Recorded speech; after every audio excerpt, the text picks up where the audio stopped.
পুজোর সময় বেড়াতে যাবেন ঠিক করেছেন, কিন্তু টিকিট কেটে রাখা হয়নি, কিংবা আগে থেকে ভেবেছেন বেড়াতে যাব কিন্তু বাজেটে হয়তো এসে পৌঁছয়নি। কিন্তু চিন্তার কিছু নেই, আজ আপনাদেরকে বলবো এমন 10টা জায়গার কথা যেখানে আপনারা হঠাৎ পুজোর মধ্যে প্ল্যান করে একদিন কিংবা দুদিনে ঘুরে আসতে পারেন একদম টেনশন ফ্রি ভাবে, আর পরিবারের সবাইকে নিয়ে অল্প খরচের মধ্যে দুর্দান্তভাবে পুজোর সময় কাটাতেও পারে।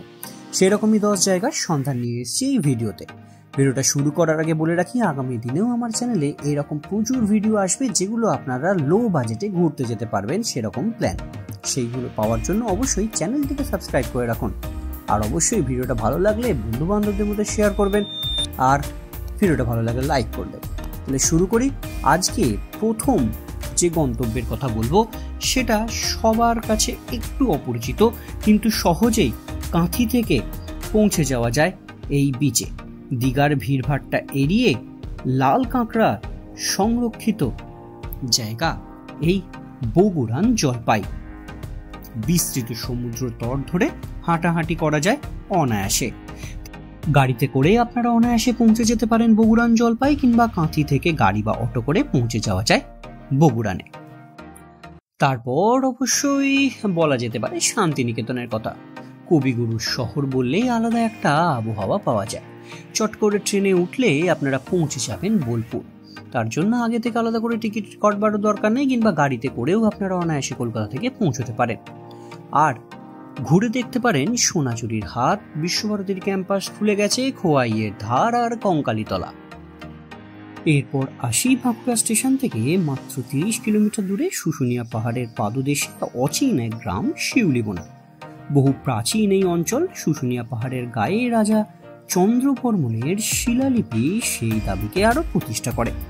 সাঁতরাগাছি শালিমার থেকে সকালের দিকে ট্রেন পাবেন বাঁকুড়া যাবার, সেখান থেকে আপনারা গাড়ি নিয়ে পৌঁছতে পারেন, কিংবা যাদের নিজস্ব গাড়ি আছে সেই করেও আপনারা পৌঁছে যেতে পারেন শিউলিবোনা। এরপর আসি পুরুলিয়ার অযোধ্যা পাহাড়।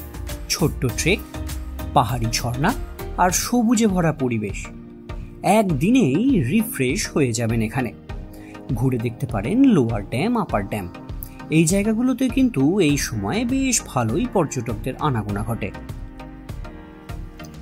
গাড়িতে কিংবা ট্রেনে আরামসে পৌঁছে যাওয়া যায় কিন্তু এই পুরুলিয়া ঘুরতে। এরপর বলি, যদি সমুদ্র তীরে পুজোর ছুটির 2-1টা দিন কাটাবেন বলে ভাবেন, তাহলে ভিড় ভাট্টা এড়িয়ে চলে আসুন এই তাজপুরে। নিরিবিলিতে সমুদ্র দেখবার মজা আলাদা। বিস্তৃত বালুতট আর ভোরবেলা সূর্য উদয়। ফাঁকা সুন্দর বিস্তৃত সমুদ্র তটে একাকী দাঁড়িয়ে দেখার মজা কিন্তু আলাদা। এরপর বলি, যারা ইতিহাসের সন্ধানী তারা চলে যেতে পারেন গড়পঞ্চকোট। ইতিহাস, মন্দির আর পাহাড়ের পটভূমি।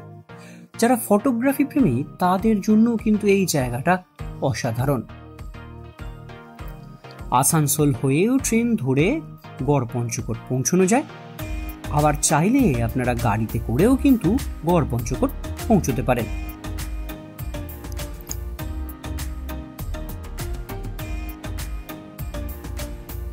এরপর বলি ঝাড়গ্রামের কথা, যেখানে রাজবাড়ি রয়েছে, জঙ্গল রয়েছে আর একটা রিচ কালচারও রয়েছে।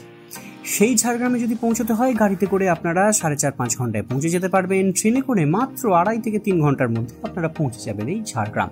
পরিবারের সঙ্গে ঘুরবার জন্য, ছুটি কাটাবার জন্য দারুণ জায়গা কিন্তু এই ঝাড়গ্রাম। আর অবশ্যই সঙ্গে রয়েছে কনক দুর্গা মন্দির, যেটা কিন্তু মিস করা যায় না।